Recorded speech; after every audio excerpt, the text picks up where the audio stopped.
Escritor, rapper, documentarista, o carioca MV Bill é cidadão do mundo pela ONU.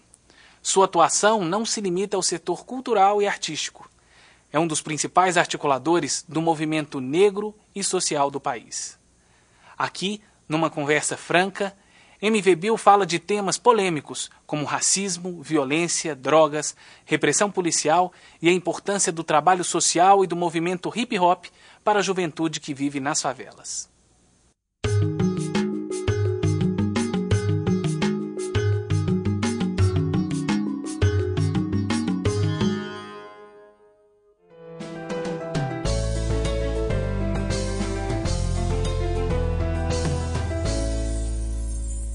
Olha, na verdade, assim como todo projeto, ele não surge de uma ideia, mas de uma necessidade. Muitas pessoas acham que a gente teve que voltar às favelas para fazer uma nova pesquisa e assim dar origem a um novo livro. Mas, na verdade, esse livro é fruto de todo o projeto que levou, na verdade, 8 anos para ser produzido. E, ao contrário do que sugere o título do livro anterior, que é Meninos do Tráfico, nesse caso das mulheres, é Mulheres e o Tráfico, porque a gente não encontrou somente mulheres envolvidas diretamente com o tráfico de drogas. E no livro a gente deixa isso bem claro, porque quando se fala de mulheres com tráfico de drogas, as pessoas já acham que é mulheres que pegavam em armas. Tinham também, mas a gente encontrou muitas mulheres que não pegavam em armas nenhuma, muitas mulheres que não matavam ninguém, não davam um tiro em ninguém, mas que eram obrigadas, de algumas maneiras, de algumas vezes, a estar convivendo dentro ou muito próximo do crime do tráfico de drogas. E a história dessas mulheres nos chamaram muita atenção, até nos debates que a gente participava do Sempre um Papo em outras partes do país, sempre surgia perguntas sobre a questão feminina. Eu sentia que eu respondia muitas coisas, porque a gente sabe de muitas coisas. Logo, a gente vê a necessidade de falar também desse assunto, que as soluções passam muito próximas às soluções que servem também para os jovens do sexo masculino. E falar da questão feminina, primeiro dizer que em nenhum momento a gente aqui nesse livro, eu e Celso Ataíde, falamos pelas mulheres, que por elas a gente nunca vai poder falar, somente elas. A gente pelo menos dá um panorama, uma visão do que a gente sentiu nesses lugares. E uma das coisas que mais nos forçou a fazer um livro como esse é um pouco da crise masculina em vários setores da sociedade brasileira e mundial, o avanço e o crescimento das mulheres em todas elas. E, infelizmente, assim como tem muitas mulheres avançando na medicina, na ciência, na política, infelizmente, dentro da parte da amargura, triste, nas mazelas, dentro da favela, tem mulheres também que estão avançando de uma forma trágica, nesse caso um avanço com um gosto de regresso, porque elas estão assumindo também o tráfico de drogas. Em muitos casos eu achava que ia ser surpreendido, porque o tráfico, por conta da mulher, né, ser mais sensível, às vezes até mais entendedora, mais compreensiva, que eu queria dizer, eu achava que o crime poderia ser menos violento se fossem comandados por elas. E na prática eu vi que eu estava totalmente equivocado, porque o crime é uma coisa só, e quem está dentro dele, seja mulher, homem ou homossexual, fica submetido às regras dele.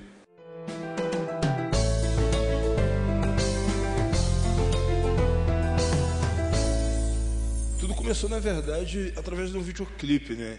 Que para as pessoas que estiverem presentes e acompanham a minha obra já há um pouco mais de tempo, a gente tem uma música que chama-se Soldado do Morro, que é a narrativa de um jovem falcão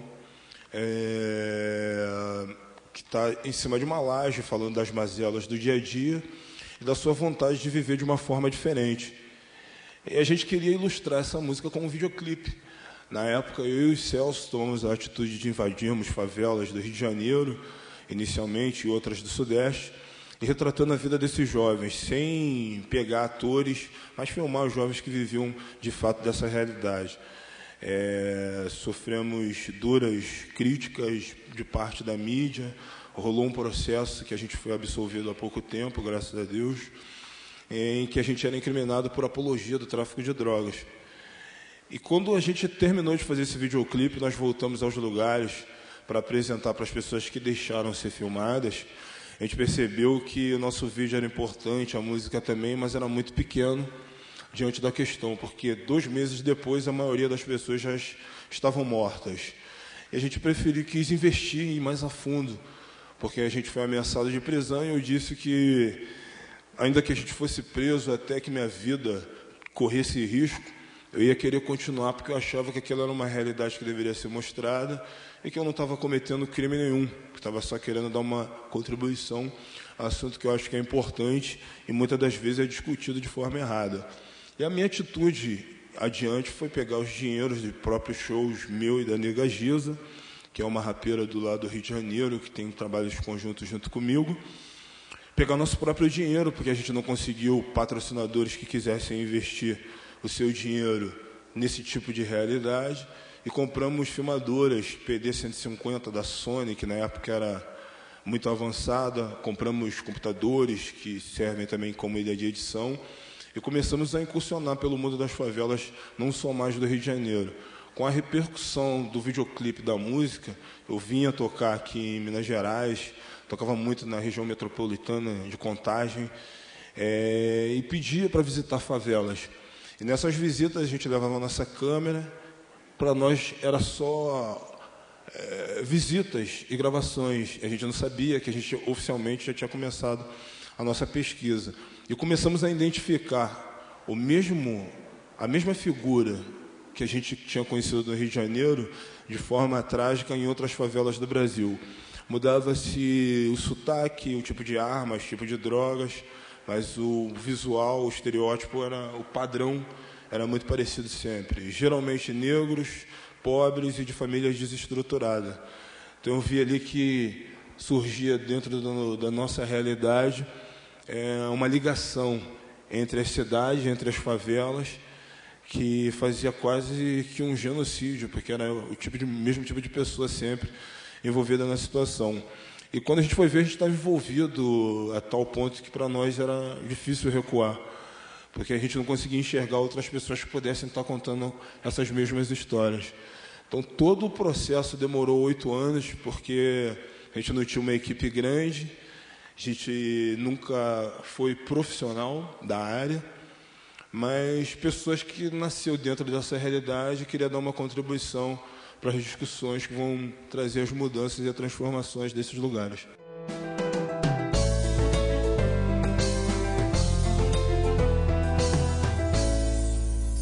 Então, o primeiro contato assim, forte de mulher com o tráfico, para mim, são com as mães. As mães que perdem seus filhos.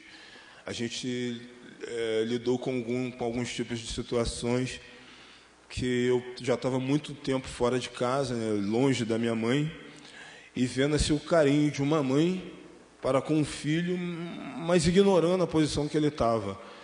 Assim, a gente estava dentro de uma favela, terminando de fazer algumas entrevistas, a gente estava numa roda conversando com muitos jovens envolvidos com crime, todos bandidos, e chegou uma mãe com uma marmita na mão, isso no meio da madrugada, entregou a marmita na mão do filho, deu um beijo na testa, pediu para que ele tomasse cuidado e disse que mamãe estava em casa rezando para que o filho voltasse para casa tudo certo, tudo direito. E ela entregava aquela marmita na mão do filho como se ele estivesse num trabalho noturno, com uma normalidade que me espantava, e que me fazia também pensar, me trazia várias questões na minha cabeça, e uma delas era que se essa mãe ela estava alimentando o tráfico de drogas ou se ela estava alimentando o filho dela. E são questões como essas que me fizeram pensar na importância de falar dessas mulheres que vivem tão próximo e, ao mesmo tempo, não estão envolvidas diretamente com o crime, e de outras que nem estão de forma alguma e outras que também estão, como eu conheci várias, que a gente conta no livro também, que pegavam em armas e davam um tiro e matavam se fosse necessário.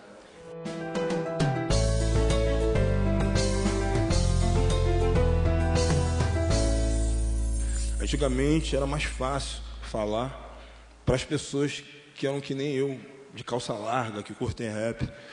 Então era uma linguagem só, a gente se comunicava com mais facilidade, mas também era para um grupo muito pequeno. que a gente não é a maioria, as pessoas que curtem hip hop. E quando a gente faz um livro, a gente pode falar para as pessoas que fazem hip hop também e chegar até outras pessoas que talvez ou normalmente não iriam numa festa de hip hop. Ainda que fossem dentro de um show de rap, não dá para a gente parar e falar de uma música, falar de um determinado assunto. Então o livro me fez chegar a outras pessoas, a outros lugares, e também me fez chegar a muitas crianças.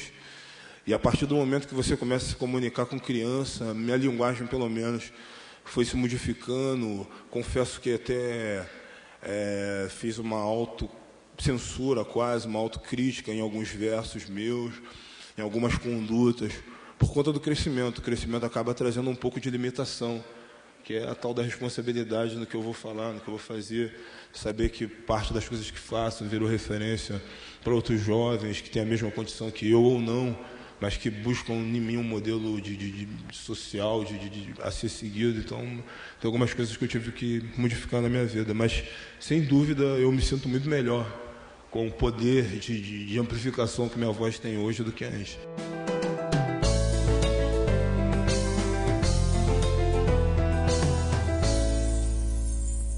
A gente fez algumas pesquisas no Presídio Feminino no Rio de Janeiro, chamado Talavera Bruce, que fica no Complexo de Bangu. E a gente ia nos dias de visita, que era dia de visita masculino e feminino, e nos presídios masculinos, a fila gigantesca de mulheres, no presídio feminino, ninguém para visitá-las. E a maioria das mulheres que entraram pelo tráfico de drogas, entraram tentando ajudar seus maridos, que depois que são soltos, deixam abandonadas dentro das cadeias. Muitas mulheres que estão presas por tráfico de drogas, pelo menos no Rio de Janeiro, nem traficantes são, só estavam transportando uma grande quantidade que faziam com que ela assinasse um artigo 12. Então, muitas delas entraram, como você bem disse, entraram por amor. E na rua, as que eu encontrei, pelo menos, essas estavam no crime mesmo, porque buscavam a autoafirmação, buscavam, de uma certa maneira, chegar ao poder que estava ao seu alcance, no caso, o poder ilusório do tráfico de drogas. Mas eu confesso que, ao ver a história das mulheres com o tráfico, ainda que sejam minorias, essas mulheres que pegam nas armas, ainda assim acho que cada história delas acho que vale pelo sofrimento de 2 ou 3 de jovens, pelas histórias de vida e pelas dificuldades que têm de chegar ao posto máximo. Justamente por ser mulher, sofre o problema de ser subestimada a todo momento.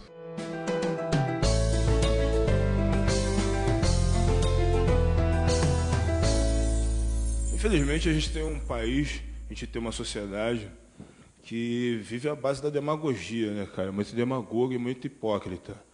A gente não reconhece que a gente tem uma diferença, uma distância social muito grande no nosso país, e uma diferença, uma distância social que às vezes não é nem geográfica.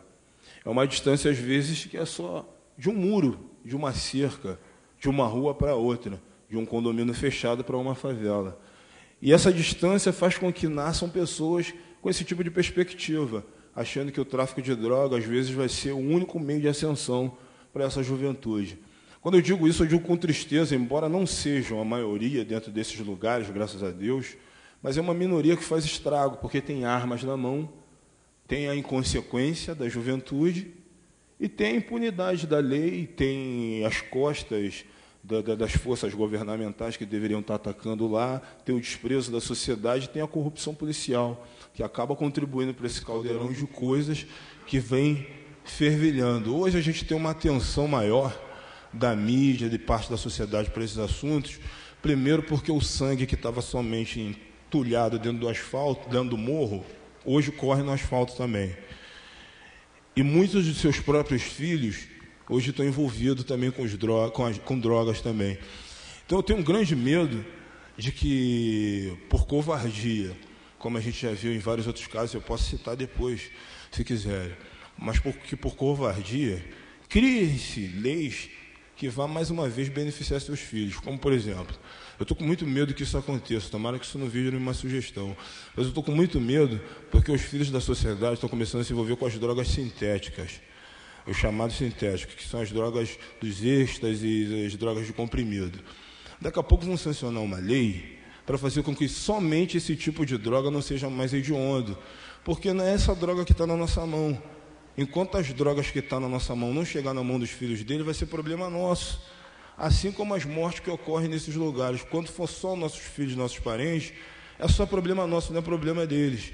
Só que a gente tem que se dar conta que a gente está perdendo uma juventude, a gente já está com uma desproporcionalidade na população negra masculina, que morre mais do que nasce. A gente tem um quadro de inferioridade da mulher negra no Brasil, que historicamente, em todas as pesquisas, recebe menos que a mulher branca. E a mulher, como um todo, recebe menos do que os homens. Quer dizer, a gente só lembra da mulher preta na hora do sexo, na hora da mulher sensual, na hora da empregadinha, na hora de botar os preconceitos para fora, na hora do carnaval, e nunca pensa nela como sociedade. Enquanto não pensar nela como sociedade, enquanto não pensar no jovem como sociedade, a gente nunca vai viabilizar esse país. Algumas pessoas, quando eu digo que é hipocrisia, é porque algumas pessoas tentam esconder esses preconceitos, dizendo que a questão no Brasil não é racial, é econômica, é social. Só que quando você vai verificar o social, você vai identificar quem são a maioria dos moradores de rua, a maioria carcerária, a maioria que vive nos morros, a maioria que vive nas piores condições. Chame de social ou racial, o problema se identifica na prática, na hora. Não tem jeito. O importante é resolver.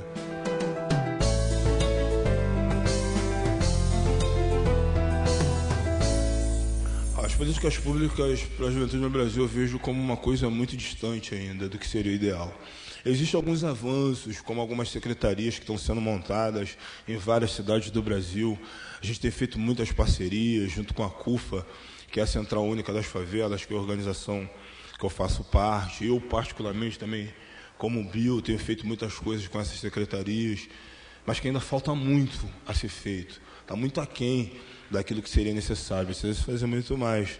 Em alguns casos, falta um pouquinho mais de vontade política, em alguns outros casos, falta um pouco mais de articulação também da própria juventude, que não deveria também ficar esperando que as coisas chegassem, mas se articular e bater na porta, não é ir na porta do partido tal, não é na porta do governador fulano, do parlamentar fulano de tal, mas é de quem está assumindo o governo da sua cidade, a prefeitura do seu município, que essas pessoas estão lidando com o dinheiro público, que você, como contribuinte, tem direito de se organizar enquanto sociedade e lá exigir coisas. Então, às vezes, falta empenho do nosso próprio pessoal.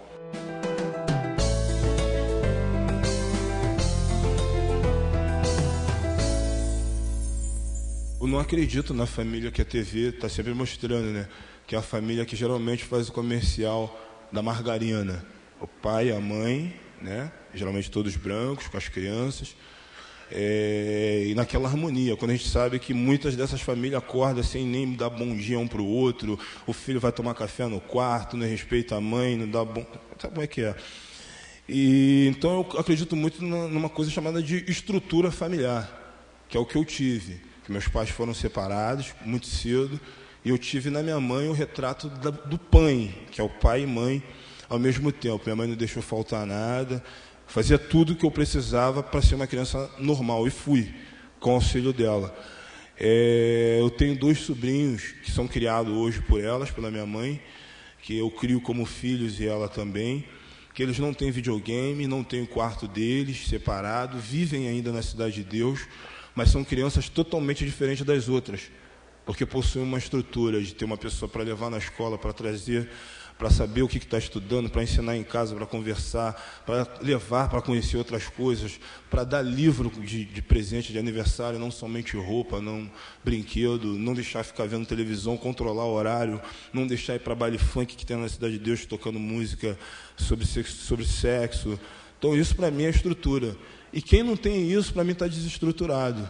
Pode ter o pai, a mãe, ou às vezes só a mãe, às vezes é desestrutura, às vezes também não é proposital, porque nesse livro a gente fala de mulheres que a gente conheceu, que gostaria de dar uma estrutura para o seu filho, só que ela tem que cuidar muito mais do filho da madame do que do seu próprio filho, que acaba cuidando em a favela, e quando ela vai ver, acaba caindo nas garras do crime, que está sempre de braços abertos. Então existe esses 2 tipos de realidade, das pessoas que não se conseguem dá uma estrutura, ainda que tenha pai e mãe, e as outras que, mesmo sem o pai ou a mãe, ou com um dos dois, ou sem nenhum dos dois, conseguem ter um clima de família que consegue se estruturar e não ter o crime como auxílio.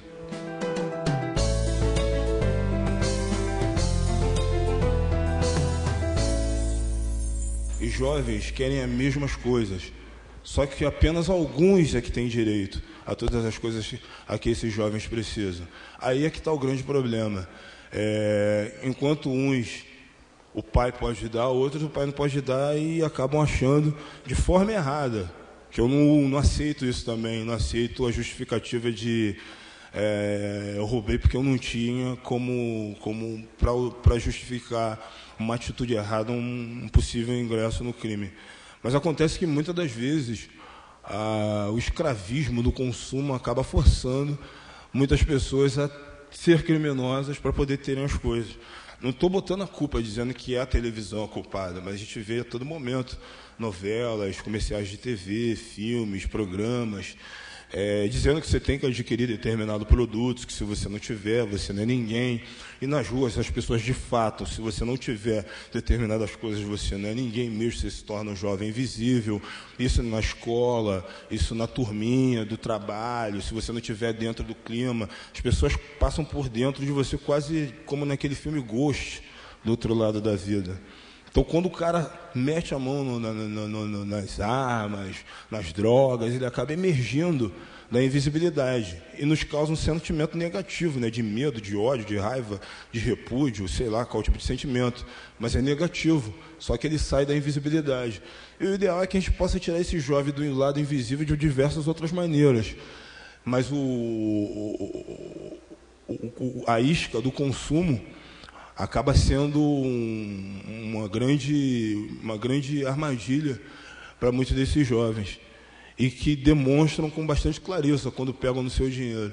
Porque tem muito cara que, depois que foram presos com investigação da Polícia Federal, Civil do Rio de Janeiro, inclusive, vão presos por conta do dinheiro que consegue e gastam com extravagância.